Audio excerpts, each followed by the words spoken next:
ചോയും ഇപ്പോൾ ജിയോന്റെ കമ്പനിയിലൊക്കെ എത്തിയിട്ട് ക്വാഹിനെ കണ്ടിട്ട് ജോലിയൊക്കെ ചെയ്യുവാനായിട്ട് താൻ തയ്യാറാണെന്നൊക്കെ പറയുന്നു. ബ്രാൻഡിങ് കമ്പനിക്ക് വേണ്ടിയിട്ട് ചോയൊക്കെ വർക്ക് ചെയ്യാമെന്ന് പറഞ്ഞിട്ടുണ്ടായിരുന്ന സന്തോഷത്തിലേക്കായിരുന്നു മിയയും ഉണ്ടായിരുന്നത്. ക്വാഹിയും ഉൺഹോയും ഉണ്ടായിരുന്നത് കൊണ്ടാണ് ആ ഒരു പോസ്റ്റിലേക്ക് വേണ്ട ആളെയൊക്കെ സെലക്ട് ചെയ്യുവാനായിട്ട് സാധിച്ചത്.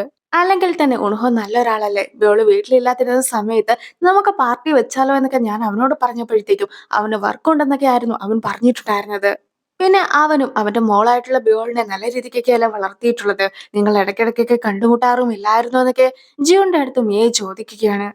ബിയോള് ക്ലെവറുമാണ്, നല്ല ക്യൂട്ടുമാണ്. അതൊക്കെ പോട്ടെ, എത്ര കാലമായിട്ടാണ് ബിയോളിനെ അവർ വളർത്തുന്നതെന്നൊക്കെ ജിയോൺ ചോദിക്കുമ്പോഴത്തേക്കും ഓൺഹോ കോളേജിലൊക്കെ പഠിക്കുന്ന സമയത്ത് ഒരു പെൺകുട്ടിയുമായിട്ട് ഇഷ്ടത്തിലായിരുന്നു. ഗ്രാജുവേഷൻ കഴിഞ്ഞപ്പോൾ തന്നെ അവളെ വിവാഹം കഴിക്കുകയും ചെയ്തു. അവരെ ഹാപ്പി ആയിട്ടൊക്കെ ആയിരിക്കും ജീവിക്കുക എന്നൊക്കെ ആയിരുന്നു എല്ലാവരും തന്നെ വിചാരിച്ചിട്ടുണ്ടായിരുന്നെങ്കിൽ പോലും ബിയോളിന് ഒരു വയസ്സാകുന്നതിന് മുമ്പായിട്ട് തന്നെ അവരുടെ ഡിവോഴ്സും കഴിഞ്ഞിട്ടുണ്ടായിരുന്നു. അവര് വേർപിരിയാനുള്ള കാരണം എന്താണെന്ന് എന്റെ ഹസ്ബൻഡിനും അറിയിക്കുകയൊന്നുമില്ല. ഒരു സിംഗിൾ പേരന്റ് ആയിട്ട് പോലും ബിയോളിനെ വളരെ നല്ല രീതിക്കൊക്കെ ആയിരുന്നു ഓണഹോ നോക്കിയിട്ടുണ്ടായിരുന്നത്. പിന്നെ പേരന്റൽ ലീവിന്റെ കാര്യമൊക്കെ പറയുവാനായിട്ട് തുടങ്ങിയ മിയയും ആരെയും കുറിച്ച് ഇങ്ങനെ മോശമായിട്ട് പറയുന്നത് അത്രയ്ക്ക് നല്ല കാര്യമല്ലല്ലോ എന്നൊക്കെ പറഞ്ഞ് പറച്ചിലൊക്കെ നിർത്തുവാനായിട്ട് തുടങ്ങുമ്പോഴത്തേക്കും അവൻ അങ്ങനെ ആരെങ്കിലും ഒരാളൊന്നും അല്ലല്ലോ, എന്റെ സെക്രട്ടറി അല്ലേ. അങ്ങനെ ഇരിക്കെ അവന്റെ പാസ്റ്റ് എന്താണെന്നൊക്കെ ഞാനും അറിയണ്ടേ. എന്റെ എംപ്ലോയീസ് ഏതൊക്കെ രീതിയിലൂടെയാണ് കടന്നു പോകുന്നതെന്ന് ഞാൻ മനസ്സിലാക്കിയോ മതിയാകും എന്നൊക്കെ ചിയോൺ പറയുമ്പോഴത്തേക്കും ഇടയ്ക്ക് ബിയോളിന് അസുഖമൊക്കെ വന്ന സമയത്ത് സ്വന്തം കരിയർ പോലും നോക്കാതെ പേരന്റൽ ലീവിനൊക്കെ അവൻ പോയിട്ടുണ്ടായിരുന്നു. അതുകൊണ്ടായിരുന്നു അവന്റെ വർക്കിനുണ്ടായിരുന്ന ആൾക്കാർക്ക് അവനോട് അത്രയ്ക്ക് ഇഷ്ടമൊന്നും ഉണ്ടാകാതിരുന്നത്.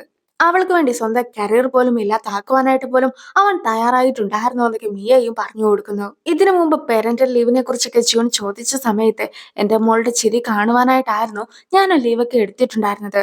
അവളുടെ കൂടെ ഞാൻ ഉണ്ടാകുമെന്ന് അവൾക്ക് വാക്ക് നൽകിയിട്ടുണ്ടായിരുന്നു എന്നൊക്കെ അവൻ പറഞ്ഞത് കേട്ടിട്ടുണ്ടായിരുന്ന അവളും ഇപ്പോൾ അവൻ നല്ലൊരു അച്ഛനാണെന്നൊക്കെ പറയുകയാണ്. ബിയോളിന് ഒൺഹോ നെയിൽ പോളിഷ് ഒക്കെ ഇട്ട് കൊടുക്കുകയാണ്. ഞാൻ ബുക്ക് സ്റ്റോറിൽ വെച്ച് ഒരു ചേച്ചിനെയൊക്കെ കണ്ടിട്ടുണ്ടായിരുന്നു. എനിക്ക് ആ ചേച്ചിനെ ഒരുപാട് ഇഷ്ടമായി. അതുകൊണ്ട് തന്നെ ചേച്ചിനെ കാണിക്കുവാനായിട്ടാണ് ഞാൻ ഈ നെയിൽ പോളിഷ് ഒക്കെ ഇടുന്നതെന്നായിരുന്നു ബിയോൾ പറഞ്ഞതും. അങ്ങനെ അതൊക്കെ ഇട്ട് കഴിയുമ്പോഴത്തേക്കും അവൾ ഒൺഹോയുടെ കയ്യിൽ കൂടി നെയിൽ പോളിഷ് ഒക്കെ ഇടുന്നു. ബെസ്റ്റ് ആയിട്ടുള്ള ഒരു കാൻഡിഡേറ്റിനൊക്കെ ആയിരുന്നല്ലോ നേരത്തെ നഷ്ടപ്പെട്ടിട്ടുണ്ടായിരുന്നത്. ഇപ്പോൾ ചോയുടെ റെസ്യൂമെ ഒക്കെ കണ്ടിട്ടുണ്ടായിരുന്ന സിഇഒയും ഇതുപോലത്തെ ഒരാളെയൊക്കെ ജോലിക്ക് വെക്കണമെന്ന സംശയത്തിലായിരുന്നു ഉണ്ടായിരുന്നത്.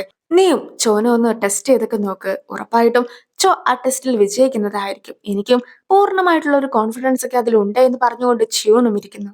ഈ ഒരു സമയത്താണ് അവരുടെ കമ്പനീനെ തന്നെ ബാധിക്കുന്ന വലിയൊരു പ്രശ്നമൊക്കെ നടക്കുന്നത്. അവരുടെ കമ്പനി പുതിയതായിട്ട് ഇറക്കിയ ഒരു ബാഗൊക്കെ ഫേക്ക് ആണെന്നൊക്കെ പറഞ്ഞുകൊണ്ട് ഒരു ആർട്ടിക്കിൾ ഒക്കെ വന്നിരിക്കുകയാണ്.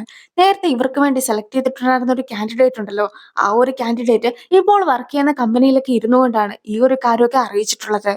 ഈ ബാഗിൽ കണ്ടിട്ടുണ്ടായിരുന്ന ലോഗോയില് ചെറിയൊരു സ്പേസിന്റെ വ്യത്യാസമൊക്കെ ഉണ്ട്.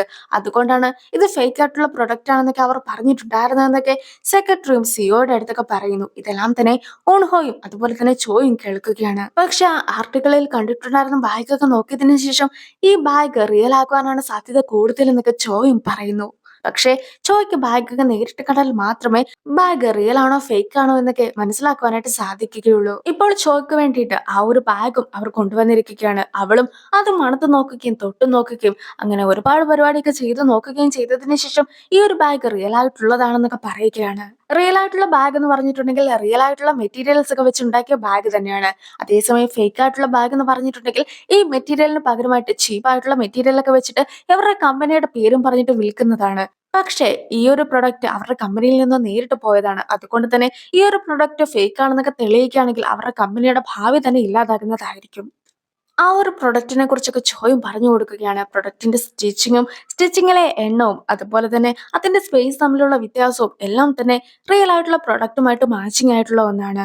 ഏതൊരു കസ്റ്റമൈസ്ഡ് ആയിട്ടുള്ള ബാഗ് കമ്പനിക്കും ഇതൊക്കെ ചെയ്യുവാനായിട്ട് സാധിക്കും. എങ്കിലും പോലും ഓരോ ബ്രാൻഡിന്റെയും ലെതർ കോട്ടിങ്ങിലെ വ്യത്യാസമൊക്കെ ഉണ്ട്. ആ ഒരു കോട്ടിങ്ങിലെ ഏറ്റവും ചെറിയ വ്യത്യാസം പോലും ആ ഒരു ടെക്സ്ചറിനെ ബാധിക്കും. ഈ ഒരു ലെതർ കോട്ടിങ്ങിന്റെ വ്യത്യാസമെല്ലാം തന്നെ എനിക്ക് എന്റെ വിരലുകൾ കൊണ്ട് തൊട്ട് നോക്കിയിട്ട് മനസ്സിലാക്കുവാനായിട്ട് കഴിയും. അങ്ങനെയാണ് ഇത് റിയൽ ആയിട്ടുള്ള ഒന്നാണെന്നൊക്കെ ഞാനും തെളിയിച്ചതെന്നൊക്കെ ചോയും പറയുന്നു. പക്ഷെ ചോനെ വിശ്വസിക്കുവാനായിട്ട് മടിച്ചു നിൽക്കുകയായിരുന്നു സിഒയും. ഈ ഒരു പ്രൊഡക്റ്റ് ശരിക്കും റിയൽ ആണോ ഫേക്ക് ആണോ എന്ന് മനസ്സിലാക്കണമെങ്കിൽ മാനുഫാക്ചർ ചെയ്ത ആൾക്കാരുടെ കയ്യിൽ തന്നെ നേരിട്ട് കൊടുക്കേണ്ടതായിട്ടുണ്ട്. ഓരോ പ്രൊഡക്റ്റും ഇതുപോലെ മാനുഫാക്ചറിന്റെ അടുത്ത് തന്നെ കൊണ്ടുപോയിട്ട് ടെസ്റ്റ് ചെയ്യേണ്ടതായിട്ട് വരാതെ ഇരിക്കുവാനായിട്ടാണ് ഇവരും ചോയ്ക്ക് ഇപ്പോൾ കൊടുത്തിട്ടുള്ള ഈ ഒരു പോസ്റ്റ് ഒക്കെ വെച്ചിട്ട് തന്നെയുള്ളത്. നിലവിൽ അവരുടെ ഇമേജ് ഒക്കെ പോകുന്ന രീതിക്ക് ഇതുപോലത്തെ ഒരു ആർട്ടിക്കിൾ ഒക്കെ വന്നത് കൊണ്ട് തന്നെ ഇത് റിയൽ ആണെന്ന് പറഞ്ഞ് നിങ്ങൾ മറ്റൊരു ആർട്ടിക്കിൾ ഒക്കെ ഇടേണ്ടതായിട്ടുണ്ട്. പിന്നെ മാനുഫാക്ചറിന്റെ അടുത്ത് ഈ ഒരു സാധനമൊക്കെ അയച്ചു കൊടുത്തിട്ട് അവിടുത്തെ റിസൾട്ട് വരുമ്പോഴത്തേക്കും സത്യമാണോ കള്ളമാണോ എന്ന് നോക്കാമല്ലോ എന്നൊക്കെ പറഞ്ഞിരിക്കുകയായിരുന്നു ജിയോണും. സിയോജുൺ ഒരു കുട്ടീനെ തള്ളിയൊക്കെ ഇട്ടിരിക്കുകയാണ്. ഈ ഒരു സമയത്ത് ടീച്ചർ അവിടെ എത്തി അതിലൊക്കെ ഇടപെടുന്നു. സുഹുന്റെ അമ്മയും ടീച്ചറിനെ വന്ന് കാണുമ്പോഴത്തേക്കും ശോചുണ് വിഷമം വരുന്ന രീതിക്ക് അവനെ കളയൊക്കെ കൊണ്ടൊക്കെ ഒരു കുട്ടി സംസാരിച്ചിട്ടുണ്ടായിരുന്നു. അതുകൊണ്ടാണ് അവരും അങ്ങനെയൊക്കെ പെരുമാറിയത്. എന്തായാലും ഞാൻ ആ കുട്ടിയുടെ പേരൻസിനെയൊക്കെ പറഞ്ഞ് മനസ്സിലാക്കിയിട്ടുണ്ട്. ബാക്കിയുള്ള കാര്യങ്ങൾ എന്താണെന്നൊക്കെ നിങ്ങൾ തന്നെ അവനോട് ചോദിച്ചു നോക്ക്. അവൻ എന്നോട് ഒന്നും തന്നെ പറയുവാനായിട്ട് തയ്യാറായില്ല എന്നൊക്കെ ടീച്ചറും അറിയിക്കുന്നു. വഴിയിലൂടെ നടന്നു വരുന്ന സമയത്ത് അമ്മയും സോജോണോട് എന്താണ് കാര്യം എന്നൊക്കെ ചോദിക്കുന്നുണ്ട്. പക്ഷെ അവനും ബ്യോൾ കൂടെ ഉള്ളത് കൊണ്ട് തന്നെ അത് പറയുവാനായിട്ടൊക്കെ മടിച്ചു നിൽക്കുകയാണ്. എന്നാൽ ബ്യോളിന്റെ അടുത്ത് കാര്യം എന്താണെന്നൊക്കെ ചോദിക്കുമ്പോഴത്തേക്കും സിയോജോണും കാര്യം എന്താണെന്ന് പറയരുതെന്നൊക്കെ എന്നോട് പറഞ്ഞിട്ടുണ്ടായിരുന്നു എന്നൊക്കെ ബ്യോളും പറയുന്നു. സോ ഇപ്പോൾ നിലവില് ഞാൻ അങ്കിളുടെ കടയിലൊക്കെ പോയി ഇരുന്നോളാം എന്നൊക്കെ ബ്യോള് പറഞ്ഞിട്ടുണ്ടായിരുന്നത് കൊണ്ട് തന്നെ അവളെ ബുക്ക് സ്റ്റോറിന്റെ അടുത്തൊക്കെ കൊണ്ടുപോയി വിട്ടതിന് ശേഷം അമ്മയും സിയോജോണെ കൂട്ടിക്കൊണ്ടൊക്കെ പോകുന്നു. ജിയോണ് ബുക്ക് സ്റ്റോറിന്റെ മുമ്പിലൊക്കെ വന്നപ്പോഴത്തേക്കുമാണ് ബ്യോള് വെളിയിലിരിക്കുന്ന കാഴ്ചയൊക്കെ അവളും കണ്ടിട്ടുണ്ടായിരുന്നത്. സോ അവളും ബ്യോളിന്റെ അടുത്തൊക്കെ ചെന്ന് സംസാരിക്കുന്നു. ബ്യോൾ ഒരു പൂച്ചക്കുട്ടീനെയൊക്കെ നോക്കി ഇരിക്കുകയായിരുന്നു. ആ പൂച്ചക്കുട്ടി കുറെ നേരമായിട്ട് ഒറ്റയ്ക്കാണ് ഉള്ളതെന്നൊക്കെ ബ്യോൾ പറയുമ്പോഴത്തേക്കും എന്നാൽ നമുക്ക് അതിന്റെ അമ്മേനെയൊക്കെ കണ്ടുപിടിച്ച് കൊടുത്താലോ എന്നൊക്കെ ജിയോണും ചോദിക്കുകയാണ്. പക്ഷേ ചിലപ്പോൾ ആ ഒരു പൂച്ചക്കുട്ടിയുടെ അമ്മ അതിനെ ഉപേക്ഷിച്ചതാണെങ്കിലോ എന്നൊക്കെ ബ്യോൾ ചോദിക്കുമ്പോഴത്തേക്കും എന്നാൽ നമുക്ക് അച്ഛനെ കണ്ടുപിടിച്ചു കൊടുക്കാം. അല്ലെങ്കിൽ തന്നെ അമ്മ തന്നെ വേണമെന്ന് നിർബന്ധമൊന്നുമില്ലല്ലോ. അച്ഛനെങ്ങാനും ഇതിന്റെ അന്വേഷണം നടക്കുന്നുണ്ടെങ്കിലോ എന്നൊക്കെ ജൂൺ പറഞ്ഞതിന് ശേഷം ഞാൻ കുട്ടിയായിരിക്കുന്ന സമയത്ത് എന്റെ അമ്മ മരിച്ചുപോയതാണ്. പിന്നീട് എന്നെ വളർത്തിയിട്ടുണ്ടായിരുന്നത് എന്റെ അച്ഛനാണെന്നൊക്കെ ജിയോണും പറയുകയാണ്. അത് കേട്ട ഉടനെ തന്നെ മറ്റു കുട്ടികൾ അതിന്റെ പേരിൽ ചേച്ചിനെ കളിയാക്കാറൊന്നും ഇല്ലായിരുന്നോ എന്നൊക്കെ ബിയോളും ചോദിക്കുകയാണ്. അങ്ങനെ കളിയാക്കുന്ന കുട്ടികളുടെ അടുത്ത് ഞാൻ ഒരു കൂട്ടിനും പോയിട്ടുണ്ടായിരുന്നില്ല. പിന്നെ സ്നേഹം എന്ന് പറഞ്ഞിട്ടുണ്ടെങ്കിൽ അത് എത്രത്തോളം അളവിൽ കിട്ടുന്നു എന്നതാണ് കാര്യം. അച്ഛനും അമ്മയും ഉണ്ടെന്ന് വെച്ച് നമുക്ക് ഇരട്ടി സ്നേഹമൊന്നും കിട്ടണമെന്നില്ല. അതേസമയം ഒരാള് നമ്മളെ അൺകണ്ടീഷണൽ ആയിട്ടൊക്കെ സ്നേഹിക്കുകയാണെങ്കിൽ അത് തന്നെ ധാരാളമാണ്. ജിയോണും അങ്ങനെയൊക്കെ പറഞ്ഞിരിക്കുമ്പോഴത്തേക്കുമാണ് ആ ഒരു പൂച്ചക്കുട്ടിയൊക്കെ ഓടിപ്പോകുന്ന കാഴ്ച വ്യോളും കണ്ടിട്ടുണ്ടായിരുന്നത്. വ്യോളും നേരെ അതിന്റെ പിന്നാലേക്ക് ഓടുന്നു. സിയോജോണും ഇപ്പോൾ നടന്ന കാര്യങ്ങളെല്ലാം തന്നെ മുത്തശ്ശിയുടെ അടുത്തൊക്കെ പറയുകയാണ്. എനിക്കും ബ്യോളിനും പകുതി ഫാമിലി മാത്രമേ ഉള്ളൂ എന്നൊക്കെ പറഞ്ഞിട്ട് ഞങ്ങളെ അവൻ കളിയാക്കിയിട്ടൊക്കെ ഉണ്ടായിരുന്നു. അതുകൊണ്ടാണ് ഞാനും അവനെ പിടിച്ച് തള്ളിയിട്ടൊക്കെ ഉണ്ടായിരുന്നത്. അല്ലെങ്കിൽ തന്നെ ഇപ്പോൾ എനിക്ക് കുഴപ്പമൊന്നും തന്നെയില്ല. നമ്മൾ പകുതി ഫാമിലി ഒന്നും അല്ലല്ലോ. ഞാനുണ്ട്, അമ്മയുണ്ട്, മുത്തശ്ശിയുണ്ട്. ഇത്രയും പേരൊക്കെ പോരെ ഒരു ഫാമിലി ആകുവാൻ എന്നൊക്കെ ശിവജോൺ ചോദിക്കുമ്പോഴത്തേക്കും നിന്നെ സ്നേഹിക്കുവാനായിട്ട് ഒരുപാട് ആൾക്കാരൊക്കെ ഉണ്ട്. അതുകൊണ്ട് തന്നെ നമ്മള് ശരിക്കും ഒരു ഫാമിലി തന്നെയാണ്. അതൊക്കെ പോട്ടെ, നിനക്ക് ആ കുട്ടീനെ വെറുതെ വിട്ടുകൂടായിരുന്നു. എന്തിനാണ് അവനെ തള്ളിയിടുവാനായിട്ടൊക്കെ പോയിട്ടുണ്ടായിരുന്നതെന്നൊക്കെ ശിവജോണിനോട് ചോദിക്കുമ്പോഴത്തേക്കും എന്റെ കാര്യം പോട്ടെ എന്ന് വെക്കാം. ബ്യോളിനെയും കൂടിയാണല്ലോ അവൻ കളിയാക്കിയത്. ബ്യോൾ അതൊക്കെ കേട്ട് സങ്കടപ്പെട്ടിരിക്കുന്നത് ഞാൻ കണ്ടിട്ടുണ്ടായിരുന്നു. അതുകൊണ്ടാണ് ഞാനും പ്രതികരിച്ചിട്ടുണ്ടായിരുന്നെന്നൊക്കെ സിയോച്ചൻ പറയുമ്പോഴത്തേക്കും കുഞ്ഞു കുട്ടി ആയിട്ട് പോലും അവൻ അതുപോലെയൊക്കെ പെരുമാറിയത് കണ്ടിട്ടുണ്ടായിരുന്ന മുത്തശ്ശിക്കും ഒരുപാട് സന്തോഷമാകുന്നു.